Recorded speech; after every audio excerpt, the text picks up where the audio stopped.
Hi, my name is Allison Arnold. I'm the Agriculture Extension Agent with the Cooperative Extension here in Buncombe County, and I will be your host today. Welcome to Saturday Seminar Winter Sowing. I'd like to welcome our speaker today, John Bowen. John Bowen, one of our Extension Master Gardener volunteers, has been planting seeds since shortly after Adam and Eve were kicked out of the garden. He used to grow them all under lights indoors, and lately he's been propagating and overwintering so much that he's run out of room for his seedlings. So he was happy to discover winter sowing a few years ago. John says it's made his spring planting easier and a lot more interesting. So let's see what he has to share with us today about winter sowing. Thank you very much, Allison. We are all plant loving gardeners and seed persons here. And I bet all of you are happy to see this cold weather because you think your seed planting is done for the year. Well, guess what? Maybe not. So let's talk about how you go about planting seeds and getting plants. Usually we do it one of two ways. We either grow them as transplants from seed. That'd be like the tomatoes, the peppers, the pole crops, maybe flowers like marigolds or dianthus or impatiens. Or you plant your seeds directly in the ground. Peas, beans, okra, corn, beets, carrots, flowers like zinnias, sunflowers. I wonder, how many of you have ever had the bugs or the birds eat half of what you planted even before they came up? How many of you have had your clay soil, or typical Buncombe County clay soils, crushed over before the seeds even emerge? Ever happened to you? Maybe you'd like to change some of that direct seeding and start planting more transplants. How many of you grow your own transplants? Raise your hands. I can see you all for the miracle of Zoom. Oh, yeah, some of you. Okay. Well, I guess the question is, are these the transplants you're trying to grow? These beautiful, well-rooted, stocky little plants? And are these the transplants you really get? These spindly, weak seedlings bending toward the light? Maybe you don't have problems growing transplants. Maybe you don't have enough lights. Maybe you don't have enough windowsills. Maybe it's not warm enough. Maybe the cat lays them up. In any event, whatever you try, sometimes you just don't get good quality starts. And these are all reasons why I want you to learn today about winter sowing. It's a way to get some good transplants with minimal effort. It's not about planting a winter garden. We're not talking about putting out your carrots and your lettuce outside right now. We're talking about planting in jugs, and we'll go through that as we go along. Well, what about natives and perennials? Stepping aside vegetables for a minute. What about natives and perennials we want to grow from seed, and we just aren't sure how to go about doing it? Sometimes we do some research on the internet or in the books, and it just gets confusing. This is me a few years ago, planting my first bed of perennials from seed. I've been doing this a long time, and for me, even now, it can still be a little mysterious, a little confusing. Let me give you two examples. Consider daylilies. One year, I collected about 200 daylily seeds in the fall. I did my research online, and these are the instructions I got. Listen carefully. One site said, plant outdoors immediately after collecting. Another site said, hold them in the refrigerator and plant them in the spring. A third site said, be sure to stratify them before planting. So do you think I had any idea what I was supposed to do? No, I don't think so. That same year, I collected some seeds from spigella, our native Indian pink, beautiful plant. The instruction I found for planting these seeds was plant in the spring. That's all. Do I hold them in the refrigerator? Can I hold them at room temperature? Do I need stratification? Not much help at all. Pretty frustrating. And the point is, it's often difficult to germinate seeds and grow good transplants. Sometimes we don't have the facilities. Sometimes we don't have the equipment. Sometimes we don't know what to do. Sometimes we think we're doing it all right. We think it's just going to be perfect. And the plants just don't thrive. And that's why we need a simple system that will work most of the time for most kinds of seeds. That's why we need to talk about winter sowing. So here's the system. First thing you do is you plant some seeds in a container, no jug and spray, in the early winter, middle of December. Next, you wait for them to germinate. Keep an eye on them, and they'll germinate in the spring at the right time. And then lastly, you plant them out in your garden. 3 steps. Simple enough. Can you do this? Can you make that happen? Okay, great. I see you're happy. Let's go home. Let's go have coffee. We're done here. Wait a minute. Allison says, I can't quit yet. Allison says, we need more detail. So let's see what happens. First, I want you to know that I used this method on the daylilies, and I got about half of them to give me new plants. About 100 of my 200 seeds germinated with winter sowing. I was impressed with that. I also used it on the Indian pinks, those Spigelia. And here's me holding a couple of flats. This method really works. So if you think it might be worthwhile for you, well, before we talk about the mechanics here, I want to ask you a couple of big questions or help you answer them. The first big question is, what can we winter sow? I started to make you a pictorial guide showing pictures of everything you can winter sow. And as you see, it immediately started getting totally out of hand. So I decided maybe we go with just the short answer. And the short answer is you can winter sow almost anything from seed. It will grow from seed. You can usually make it work outdoors in a milk jug.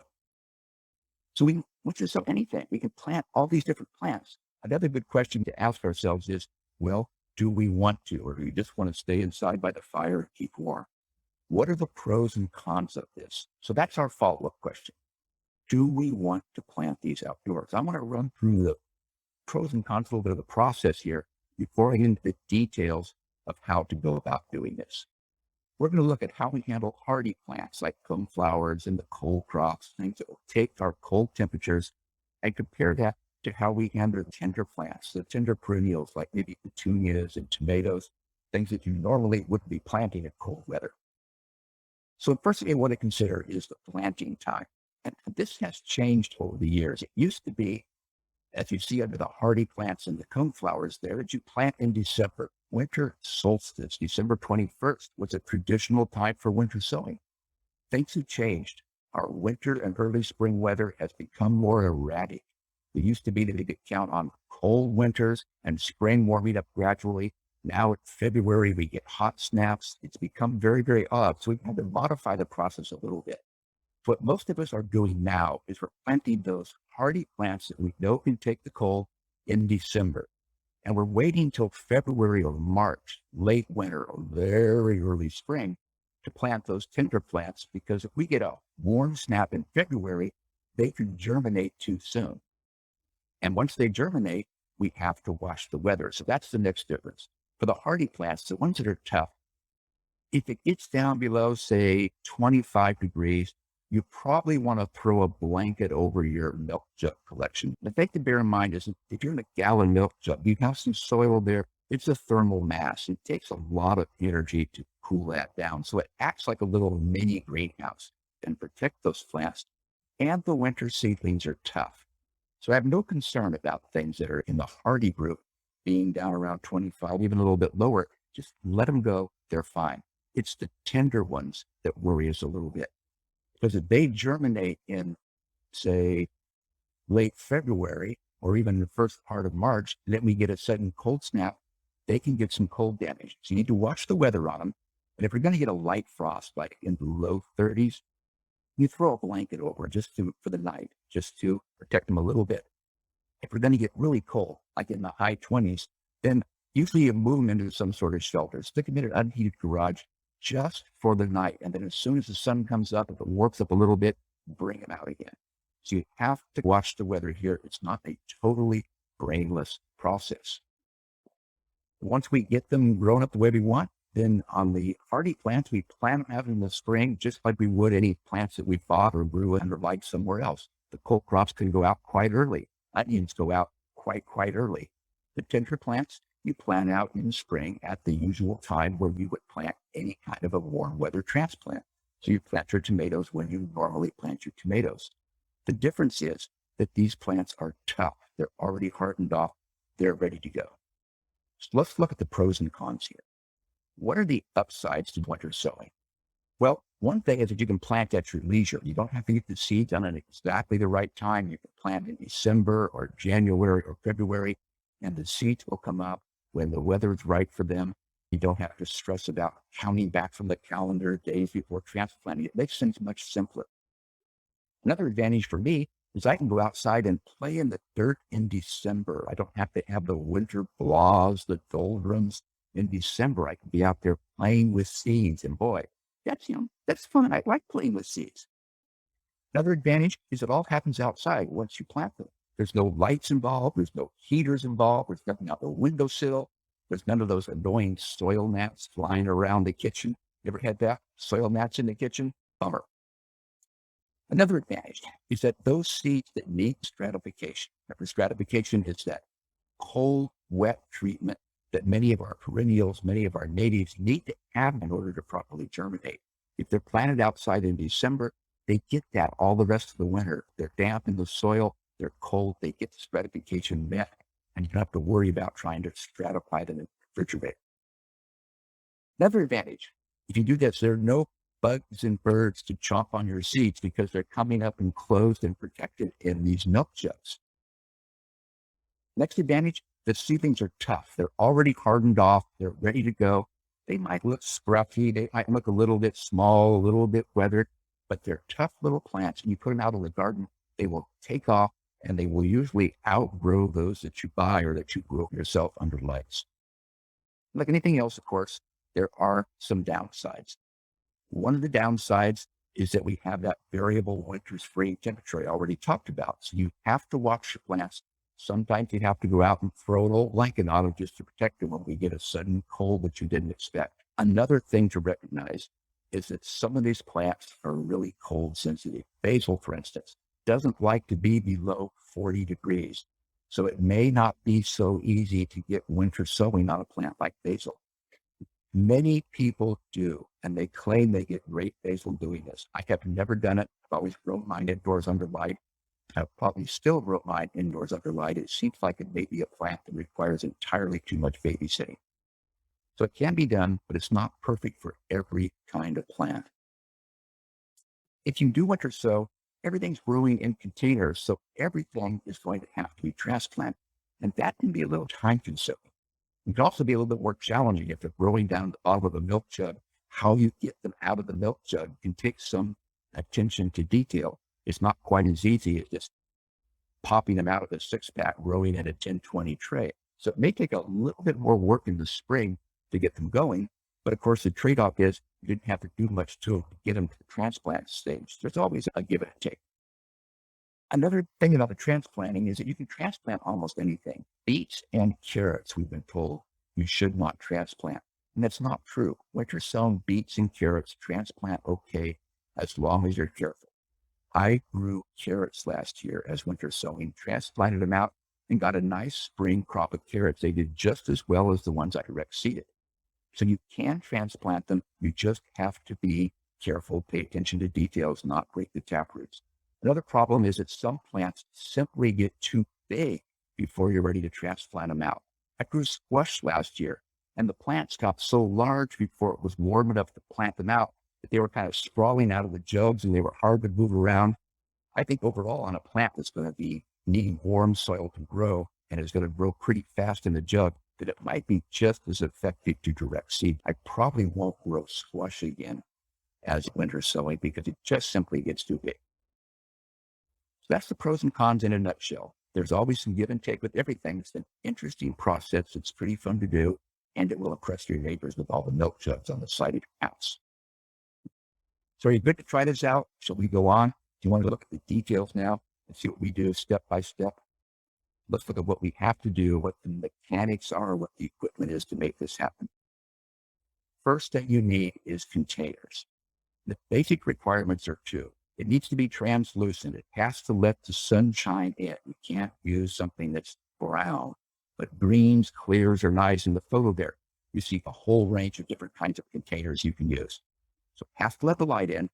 And secondly, it has to be tall enough that when you put soil in the bottom, say 2 or 3 inches of soil in the bottom, there's room above it for the seedlings to grow before they hit the top of the jug and top out. So milk jugs are just perfect for this. They're a great size. They have enough area. They're easy to come by. They're easy to put together. So for the rest of this talk, we're going to be talking about using milk jugs. They're the classic. They're the favorite, but you don't have to. Vinegar bottles, orange juice bottles, Anything plastic will work as long as it's tall enough. We had one question about the jugs. Someone was asking, they don't typically purchase anything that would provide jugs. Do you have any resources or ideas on how to accumulate some jugs? There are a couple things you can do. I have gotten a lot of jugs from my neighbors. If you know anybody who is on a CPAP machine, they use a water filtration in there, and they probably go through a couple of gallons a month of distilled water. But many people either buy bottled water, which maybe is an environmentally disastrous thing to do, or they do buy the milk in gallons. So your neighbors are a great source for this. And if they know you want them, they will probably save them for you. It is possible to purchase jugs. I know this sounds crazy. I have heard of people going to some of the low-cost stores like Walmart or the dollar store, and they'll find them selling gallons of water for 29 cents in big quantities. And you can buy the water just to get the jugs, or occasionally you can even find them online and you can actually order jugs. Recognize too that it doesn't have to be milk jugs. It can be other kinds of jugs. 2-liter soda bottles work fine. They're a little bit narrower, but they've got a really nice height. Even 1-liter soda bottles work okay. So keep your eyes open. Ask your neighbors. I bet they'd be happy to help you out. So, can you speak more about the jug? Because sometimes I buy these large salad boxes that are like mega size with spinach. Will those work? The ones that I buy, like for spinach, are typically about 4 or 5 inches high. That's what you're talking about. They're the rectangular ones. These are a little bigger, but they have a flat top that lays right on top of it. And that's a little bit more of a challenge, not too much. Again, the two rules are that you need to get water out. So you're going to make the same kinds of holes in the bottom, and you need to wait for rainwater to get in. So you're going to leave the flat top on, and you're going to poke holes in the flat top, maybe as many holes in the flat top as you put in the bottom. And they will work. The caution on those is because they're relatively shallow compared to the milk jugs, that you want a minimum of 2 inches of soil. And then you have to have room above that for your seedlings to grow and not press up against the lid. So if you're growing something small, or it's going to be a small seedling at transplant time, I'd say they work fine for that. If it's going to be a tall plant, they're going to be pushing up against the lid before you're ready to open the lid up. So that height issue is the only problem there. You can use them. I have used them. If you go onto the Facebook page and you look at the tools there, they have suggestions for other things. People use plastic bags. They use Ziploc bags, and they work. It's just a little bit more complicated, but yeah, they will work. Yeah, good. The next thing we have to do is we have to create some drainage. Drainage is really important for winter sowing. You're going to be making holes in the bottom and holes part way up the side, just a little bit off the bottom, just to be sure you have great drainage. People use all kinds of different tools. If you survey winter sowers, the number of tools is myriad. Some people like to use a screwdriver, like in the bottom of the picture. They'll heat it up on a fire, they'll heat it up on the stove, they'll get it nice and hot, and they'll just melt their way into plastic. That works. It's stinky. Plastic fumes may not be so good to breathe. I would either turn the stove vent on or do it outdoors. You don't want to inhale a lot of that stuff. Some people like to use a drill. Just put it on the power drill and just drill a little hole. That works. I've done that. It's not my favorite. Some people like to use a soldering iron. The soldering iron gets hot enough that it will melt the plastic just like the hot screwdriver will. So if you have one, that works great. My favorite, oddly enough, is that Dremel tool, that rotary cutter that you see at the top of the picture there. That's a little rotary blade, and it makes just really great slots. I'll show you those in just a minute. Let me show you what it looks like if you've been making holes in the jug. I've outlined it in red just to make it easier for you to see. So the first picture there, you see the bottom of the jug, just holes kind of at random. You can't have too many. You definitely want good drainage. And then in the second picture, you see some holes that are part way up the side, just a little bit off the soil level. The reason for that is if you set these outside in the soil, those bottom holes can plug up. And so it's nice to have some holes that are above the soil level to provide backup drainage just in case. And again, it's not rocket science, but it's good to have a lot of holes and get really good drainage. You can't have too many. If you use a dribble tool like mine, instead of making holes, you make slots. And I make the slots part way across the bottom and just creeping a little bit up the side, as you can see in the side view picture there, the picture on the right. I put 8 in the bottom of the gallon jug, and it seems to work perfectly fine. It's noisy, but it's really fast, and it's fun to get a chance to play with my power tools while doing gardening. Could you advance to the slide that shows the tools? Okay, those are 4 that are popularly used. The red handled one there at the bottom is an old Phillips screwdriver that I don't mind getting hot. 2 above it there, that thing with the blue handle is a low wattage soldering iron, which gets a hot tip. Both of those are to melt holes in the plastic. They don't cut holes, they melt holes. And then you get that stinky plastic fumes coming off while you're doing that. But it does work pretty well. The one right above the red handled screwdriver is a small drill bit with what's called a spade on it. I can't enlarge it, but that spade has a really sharp point. It's sharper than a regular drill bit. They fit the regular drill. They're inexpensive. 1/4 inch is a good size on that. That one I think is probably 5/16, but a 1/4 inch is a good size. That sharp tip makes it pretty easy to get it going where you want it to go in the plastic, and then it just chops its way through. Those are what most people use. People have done all kinds of things. There are those that take a good sized nail and they hold it in a pair of pliers and they heat it up over a gas stove or something, and they melt the hole with a good sized nail. The idea here is that you want to get at least 1/8 of an inch, and 1/4 of an inch is better because you don't want it to plug up. You want it to stay open. There's just many ways to do it. You try something and say, well, okay, that didn't work so well. There are other ways. If you go on the website and you ask, how do I make holes? You will have about 50 different answers from 50 different experts, all of whom are perfectly right for them. Yeah, that's great. After you get holes, then you need to go into cutting the jug open. It's a lot easier to make the holes when the jug is totally intact. You're cutting the jug around the middle. And usually it works best if you can cut right below the place where the handle joins. You can see in the photo there. You're leaving a hinge. Leave about a 1-inch piece of plastic to act as a hinge so you can flip that lid open. I found that it works best if you leave the hinge where the handle is. It seems to make it easier to tape it all back together later. Sometimes in order to get it straight, because I'm not such an artistic person, I will draw a straight line around the jug where I want to cut, where I'll use a big rubber band like you see on the right-hand picture there, and just use that as my straight edge and cut around that so that the edges meet up when I come back around. That's the spot. You want to leave plenty of room down below for soil, and you still have plenty of room up above for plants to grow out and fill that top part. And what you used to actually cut. I'm not sure that you talked about the tools to cut the jugs. You did talk about tools to cut the holes. There are many, many tools people use. What I like to do is make the line around the jug, because when I start cutting, I want to start at the edge of the hinge. I'm cutting my way around. I want it to come up and meet on the same level. So I don't want to end up with a cut that's all offset, because then it makes taping it really awkward. So you're trying to get a straight cut all the way across. The safest way to do it is just use a pair of heavy scissors. Milk jugs cut easily with scissors. Sometimes I will use a box knife just to make a little slit, just so I have a place to stick the scissors in, so it's easier to get the scissors started, because it's hard to poke the hole in the jug with the end of the scissors. And use heavy scissors, just cut around and be sure to stop when you get to the hinge. In fact, if I'm marking it with a marking pen, I will put a couple little vertical lines where the hinge goes, so I know I don't cut too far. I think box knives and scissors are the most popular.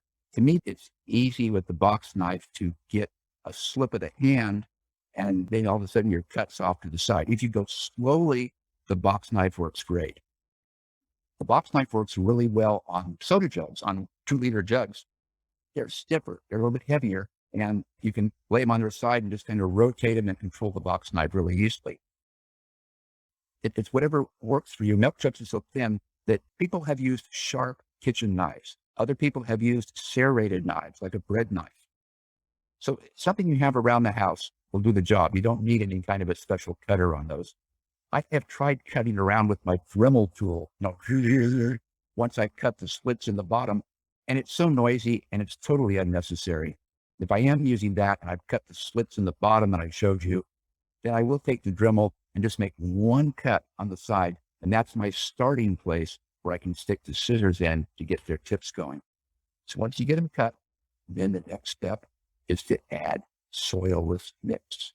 I'm going to emphasize that soilless mix part. You're not using garden soil. You're not using your garden dirt. You don't want to bring in the insects. You don't want to bring in disease possibility. Garden soil tends not to drain very well. That drainage is paramount. So not garden soil, soilless mix. A good seed starting soil works really well. It needs to be well wetted.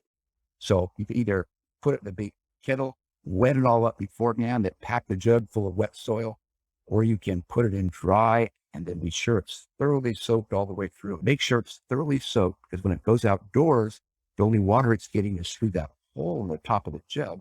And if your soil has a dry spot in the center, you may not get good wetting on that. So make sure it's thoroughly wet. Use a good quality soil. It usually pays to buy a quality, professional grade seed soil. You'd like one ideally that has a seed starting fertilizer in it. They don't all have it. Check the labels. I often use one that doesn't have it for other things. And then when I get them out in the jug, they're going to be out there for a while. When I have to water, then I'll have to water with some fertilizer. And it's kind of a nuisance to have to do. So it's better to choose a soilless mix that has a good seed starting fertilizer already mixed in. The label will tell you that. If you have to have a good soil mix, you have to get it nice and wet, put it in there. Talk more about soilless media. Why is that? Why would you use a soilless media versus one with soil? A couple of reasons. By soil, I'm talking about putting it in garden soil, your regular garden soil. And the thing that we don't want to do with regular garden soil is bring in any kind of sow bugs, pill bugs, any disease, anything that's going to be in there that's going to affect those seedlings when they're first growing up. But that'd be sterile. We want a clean soil to start with. And the other reason is that garden soils tend to be heavier. They don't drain as fast. And if you're out there in the jug and you get a good heavy rain, you want that water to pass through. And soil can pack down. It doesn't hold good air. So in a jug, it doesn't work as well. Out in the garden, you're okay. But in a jug, it just sort of packs up. And I guess the other reason not to use a soil is that often soils contain a few weed seeds. And for me, it's very frustrating because I grow a lot of perennials and natives, things that I have never grown from seed. So I don't know what the seedlings look like. Then when I see something coming up in there, I say, okay, well, is that my Indian pink seedling, or is that a weed seed that came in with the soil? It's hard to tell. And sometimes if it's a weed seed, it will take over and outcompete the stuff I want. So it just keeps the system more well-defined and well-draining to use a soilless mix. There are a lot of brands that you can find out there. The garden stores all have good soil for starting seeds. Same soil you would use starting seeds indoors in 6-packs under lights. Okay, great. Thank you. I think those of us that sow directly in the garden understand that, trying to differentiate between our seedling and the weed seedling. So it's always a challenge. Well, especially if you don't know what the seedling looks like. If you've Yeah. never grown it before, it can Yeah. be a real challenge. I have a question about soilless media because some of these mixes have moisturizing crystals in them, like soil wetting. Oh, yes. Do not use soil wetting crystals. They hold too much water and they can just cause your jug to become a soggy mess. So stay away from that. If you're buying the Miracle Grow, you get the green label and you get the blue label, go with the green label. You don't have a problem retaining water over winter in these. And so you don't want that extra material in there. And there are people too concerned about the inorganicness of those soil crystals. They're kind of a nasty chemical. And some of us are concerned about introducing those into our garden in any event. Yeah, good. Your next step, the fun part, actually sowing the seeds. Here's the trick. Here's something that a lot of us have learned the hard way. These seeds really germinate well. And if you put a lot of seeds in there thinking, oh, it's going to be cold, they aren't going to come up, you're going to be surprised. They germinate really, really well. Fewer seeds is better. So the recommendation if you're doing tomatoes is maybe 5 seeds. That's enough in there because you have to get them apart to transplant them out. If you're doing onions, people suggest 20 seeds in a jug. If you're doing kale, maybe 5 seeds in a jug. There's a big table there on the right. Don't try to read it. Don't strain your eyeballs. There's a link to that in the handout. I just put it there to show you that there is some information out there that people who've done this a long time have put together and suggest what some seedling density is. So my rule is they germinate well, fewer seeds, more jugs. This last little step is really important. Put a label inside the jug. Put a popsicle stick marked with ink, marked with pencil. I use plastic labels like you see in the bottom picture inside the jug. But label inside the jug. Because if you label on the outside, if you use a paint pen or a grease pencil, you're probably okay. If you label on the outside with Sharpie, trust me, Sharpie will wash off. It will bleach out. You won't be able to read your labels and you'll be frustrated. You're looking at the plant saying, okay, what is it? This is the voice of experience speaking to you now, because 2 years ago, I had a whole bunch of really neat seedlings and I wasn't sure what they were until they got like 4 inches high because all my outside labels came off. So put labels inside just to be safe. So now you have the jug, you've cut it, you've added soil, you've planted your seeds, you have put your labels in there, you're ready to close it up. You're ready to tape that jug.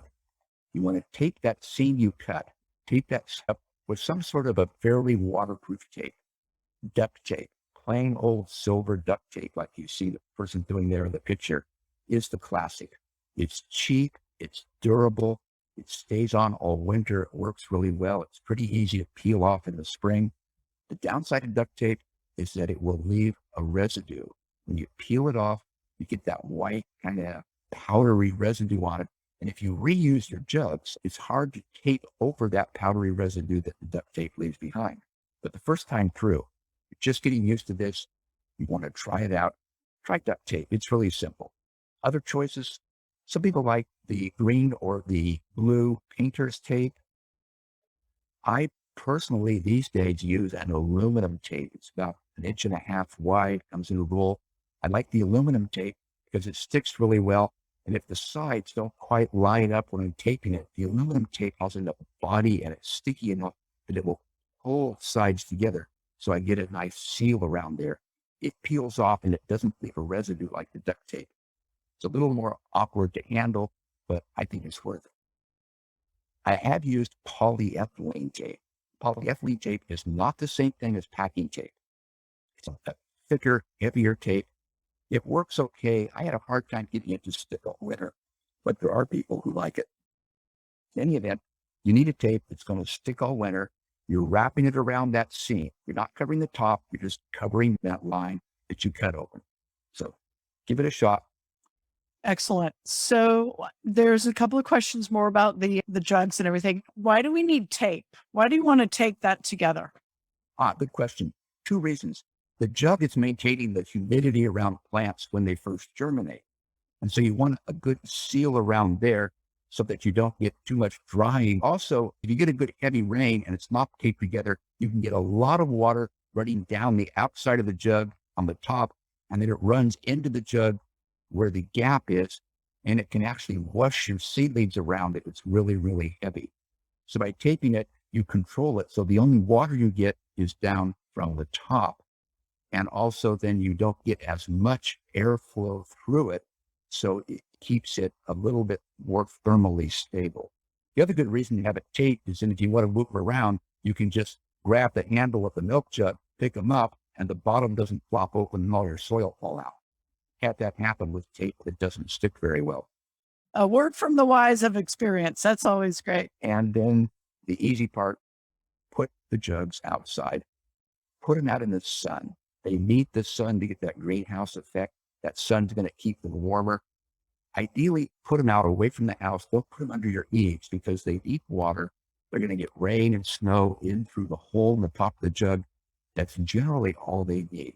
Kind of pack them together if you want. It helps protect them from the wind. Put them where the dog's not going to come by and knock them over. And you notice something very important here on these jugs. They don't have lids. I didn't mention that, but you take the milk jug lids off, throw them away. You want them open on the top. You're not trying to make a sealed container. The top and the drainage holes are the only openings you have. The side is all taped up. So put them in the sun, sit back, and now do the hard part. You wait. You wait for them to germinate. Along the way, you're probably going to want to check them for watering. Here, generally, we get enough winter rain that we don't need to water. Or maybe in the early spring, you may need to water. Feel them, lift them up. If they start to feel light, you're probably going to water them gently from the top. Don't get carried away. Don't stick the whole garden hose in there, because you'll squirt the seeds and wash them off to the sides. It'll come off along the edges of the bottom of the jug, and it'll be just a horrible, horrible mess. So just gentle water from the top is all it takes. Or if you don't have tons of them, you can just set them in a bucket of water and let them soak up from the bottom like you would bottom water a plant anywhere. Either way works. But watch them. They may need some water. You can tell by the weight. Watch for them to germinate. After a while, you'll peer in the top at them like that. You'll be staring in there, and they will look like the picture you see. Little green things showing up on the soil, and you will be so excited. My winter sowing worked. Watch them carefully after they germinate. Before they germinate, you don't care. Cold is fine. If it gets down to 5 degrees, it gets down to 0 degrees, we don't care. The seeds don't mind the cold. Nothing's a problem until they germinate. Then you have to start watching for this weird spring weather, because usually it won't germinate until the weather warms up a little bit. If it warms up a little bit, then you get that sudden cold snap. That's when you have to cover them. So watch them. And if it looks like it's going to be a cold, cold, frosty night, throw a blanket over them. Don't leave it there. Once the sun comes out, take it off and let them just get the sunlight. The sun will warm them up. They are like a little mini greenhouse. You let them grow in the jugs. Just let them grow and grow. And when the date times are consistently in the 60s or 70s, when it's just getting pleasant outside, you can unpeel the tape and fold the lid back. The plants will appreciate that. If they start to reach the top of the jug and they're clanging out the top, you may have to fold back a little bit center. I don't cut mine off. I just fold them back, because then again, if I get a cold night, I may flip the lid back on. I want the lid in place when I cover them all with a blanket. Don't cut them off. Just fold them back. Let them get some light. Let them get some air, and they will grow. They will just really impress you. They will start to look like that, and that's what you want to see at transplant time. The lids are folded back. The seedlings are kind of crawling out of the jug. They just look nice. They look healthy. They look tough. They look like the kind of thing you like to have in your garden.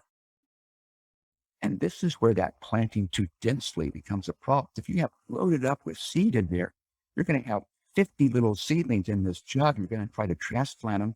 Then you have the problem. Do I separate them? Do I pull them apart, trying to get all 50 of them individually?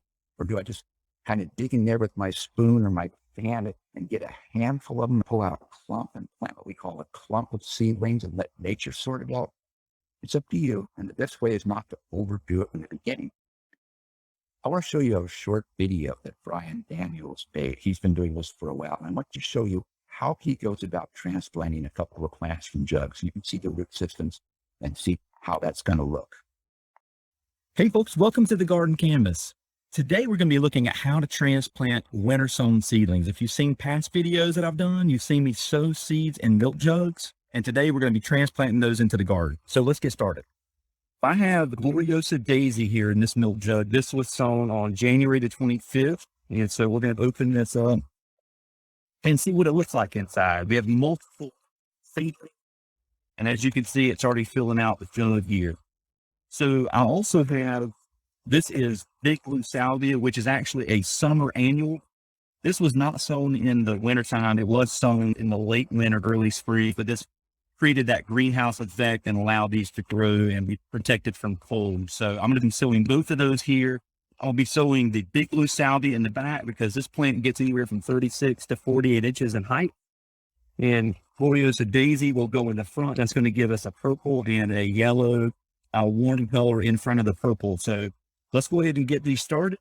The first thing I want to do is loosen up the container so that the root ball slides out. And this container is a little bit more tapered, but as you can see, it's starting to loosen up and come out of the container. If you have any trouble with whatever container you chose, you can actually cut your container and get the root ball out. You can see the root mass that this has formed. And this is a little less mature. We've got one big clump with several plants, and we're going to be breaking these apart and using these in other places in the garden. Now I'm going to take out the Gloriosa Daisy. And as you can see here, the root mass is much more mature. We've got a lot of roots here. And so what we're going to do is just gently break these up in what we call the hunk of seedlings method. We're not going to try to break every little seedling into separate plants, but just more in hunks. And what I do is I use my thumbs to, again, massaging that root ball apart. And this is a pretty tight root mass in this one. And it's okay if you stress a few of the seedlings out because this is pretty crowded. And so if some seedlings die off, that's fine. We're not worried about that because we're going to have enough to survive and spread. And so I'm just going to gently pull that apart, just like that. All right, so I'm going to break these up just gently. I have 2 plants here. And then I'm going to break that apart gently with my thumbs. And so we've got a good root system there with both of those plants. That was basically the process. And I think the bottom line there is you get tough little plants. They generally have a pretty big root system. And you can see based on the number of plants that you got in there, why it's advantageous to plant fewer seeds. So it's easier to get those guys split apart. If you have a big clump, you can break them. They won't mind. They're going to do really, really well for you. And that basically is the story. I put in your handout several links that are going to give you more information that can tell you more detail than I can here now. There's some other videos in there. I put in also recommendations for 2 Facebook groups. As Master Gardeners, we usually don't use Facebook as our primary source of information, but these 2 groups have been doing this for a long, long time, and they have collected a wealth of documentation that they put into files and into guides, which I've circled there and read for you. My favorite one of these is the one that's showing here. It's called Winter Sowing Vegetable Gardening with Cheryl Mann. Cheryl has put together numerous guides, numerous videos, and it's really worth going to that. That's in your handout too, the listing for that. Cheryl could write a book on this, and instead she just gives it all away for free. She's just quite a gardener. A caveat for you, of course, like most Facebook groups, they can get carried away with a bunch of nonsense. They can get carried away with misinformation, but the files and the guides are fundamentally sound. They go through some step-by-step things. They go through some things that I didn't cover.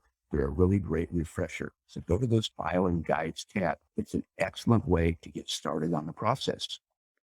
And you can do this. You can make this happen. Right now, here, the last part of November is a good time for you to start collecting what you need so you can plant that on the solstice. Go to your neighbor's recycle bin, rate it, get all their milk jugs while you can. Ask Santa to bring you some extra seeds so you can experiment. You don't have to commit here to plant all your seeds in winter sowing. Plant some seeds in winter sowing and do other things the way you normally do and just compare the process and see what you think. It's garden science. Try it out. Be sure you have some duct tape. You can't do this without good tape. It can be a great low effort, big reward process. So give it a try. Even a couple of jugs. It will work better than you imagine. I know it will work for you. Check out the handout. Check out Cheryl Mann's Facebook group. Let me know how this comes out for you. My email is on the handout, and I would love to know how this goes. I went through this pretty fast because it's really just a process, and I didn't want to belabor it. I know you're going to have questions, and I will do my best to answer them. So, Allison, let's see what we can do to expand what we know here. Great. Thank you, John. There's a question about, could you put these jugs in a cold frame, or could you just sow directly into the cold frame? Could the cold frame also serve in that way? You can do that, and many of the winter sowers do. It's not what we call winter sowing. Winter sowing is specifically sowing above ground in the jugs, in the containers, with the anticipation that you will be transplanting it out to its final place in the garden after the seedlings get up. So what you're talking about basically is a temperature protected winter garden. I have a cold frame with a glass lid on it. I have some chardons and beets planted in that now, and that works fine. Winter sowers have played with this. They actually have a term for what you're describing. They describe it as no transplant winter sowing. What they're doing is planting directly in the garden where things go, and they're using the milk jug or something as a cover over it sitting on the soil.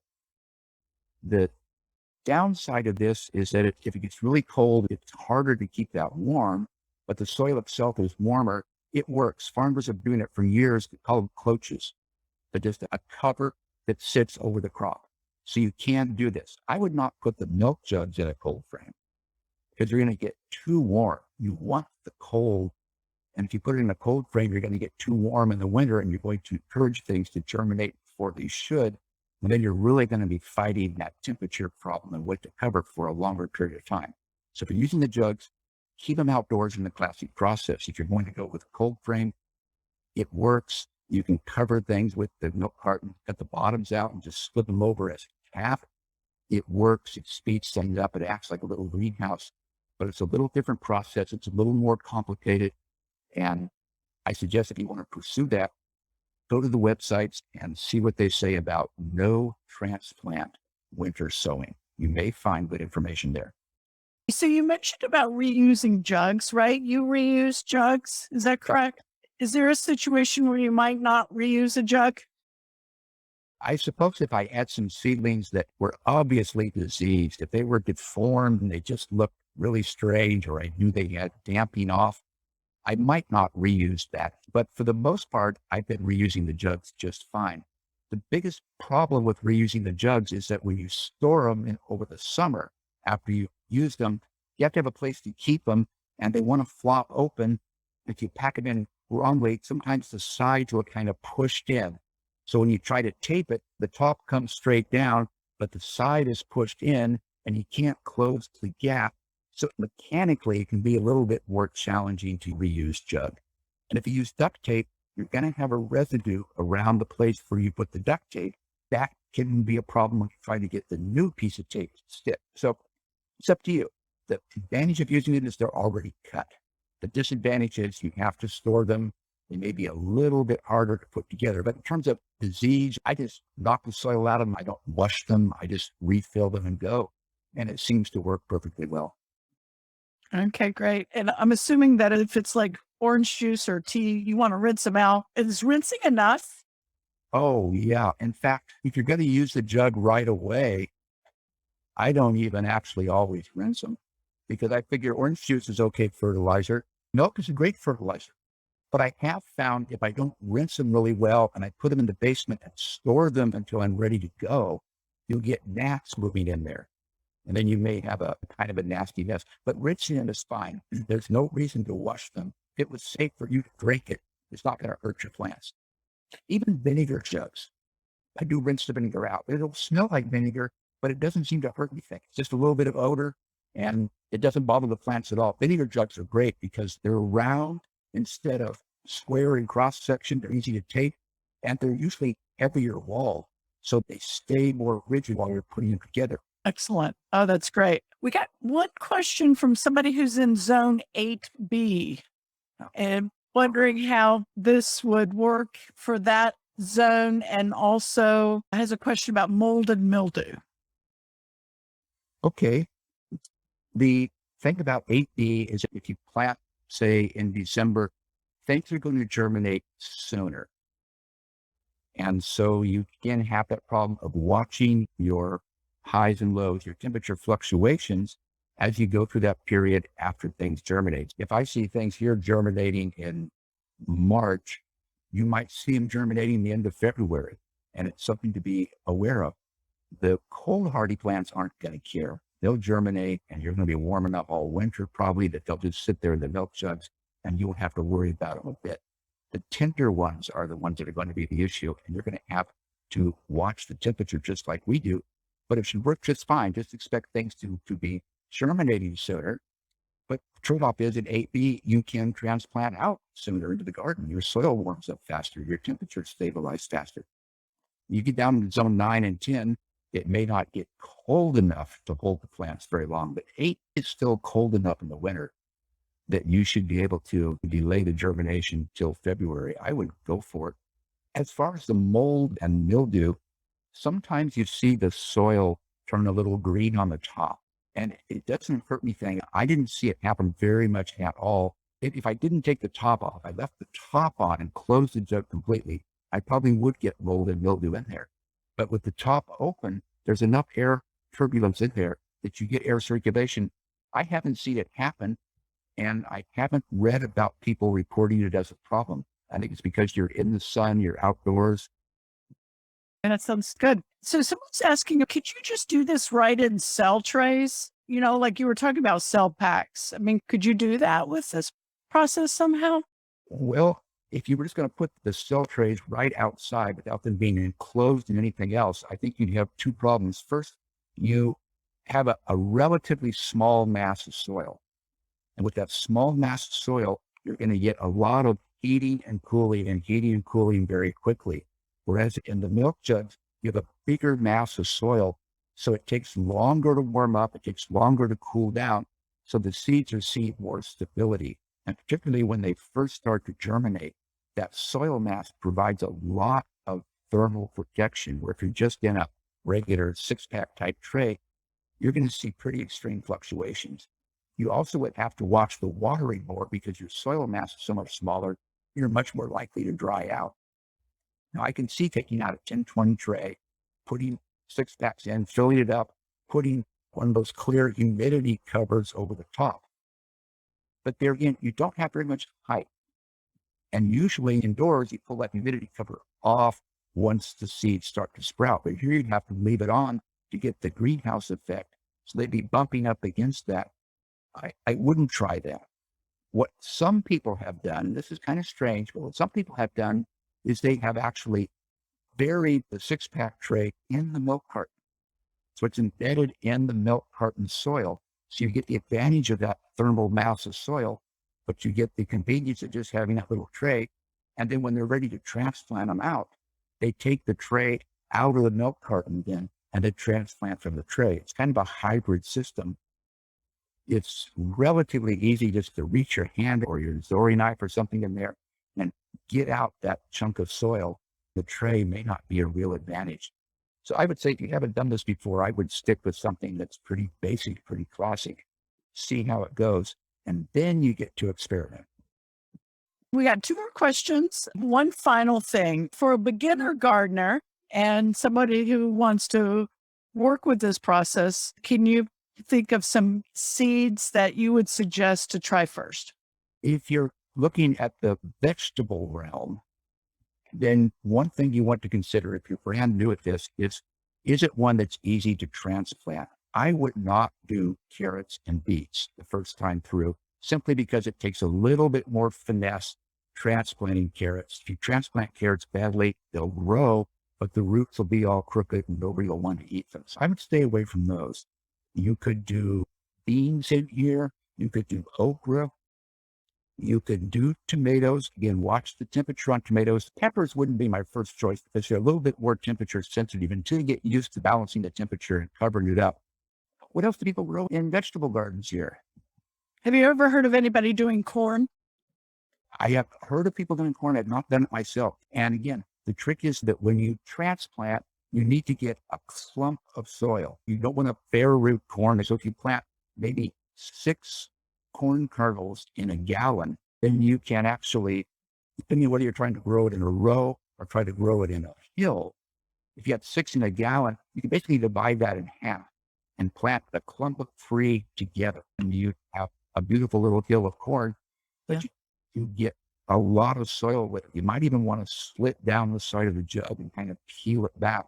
You just have to be sure to minimize the root disturbance and get as much soilless mix out with it as you can. Somebody suggested peas. What about peas? People do peas. You want to transplant it with as much soil as possible. I did onions last year for the first time ever. I planted probably 40 onions in a jug. They were packed in there pretty tightly. They're nice because you can separate those out. You can bare root onions. They don't care.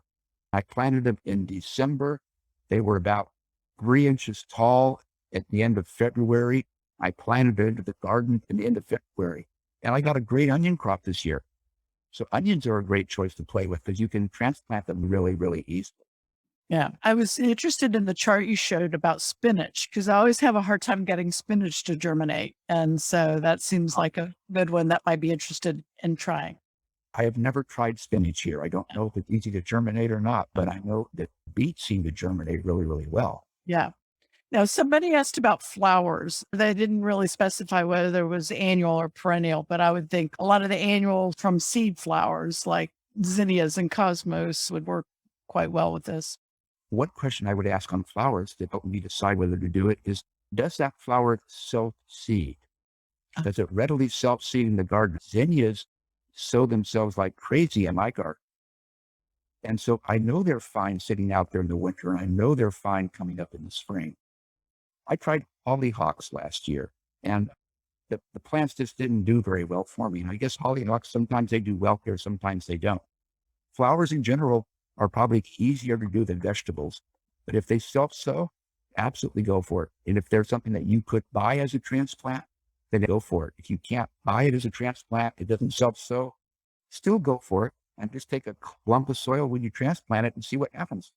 Gardening is experimenting. Gardening is trying new stuff. Gardening is saying, wow, I wonder if that'll work. And then if it does, you amaze your friends and neighbors. What could be better than that? That's great, John. Well, I think that is the end of our questions, and we've run out of time. So we want to thank you, John, for joining us and giving us this great program this morning. I hope it's helpful. I hope, if nothing else, it inspires you to try something different, because it's always fun in the garden. And once again, don't commit yourself to planting your whole garden this way. If you want to try it, take something that you are so about, or you just have some spare seeds, plant them out, see what happens. See if you're surprised, see if you think it will work. It's very much an experiential thing. So give it a shot. Great. Thank you. I want to thank everybody for joining us today. It's been a great gardening season, and we've just loved having you join us. This is the end of our programs for the season. We're all going to go and put our own gardens to bed and start working on our planning for next year. We wish you and your family well in the coming months, and we look forward to seeing you next year. Thank you for joining us.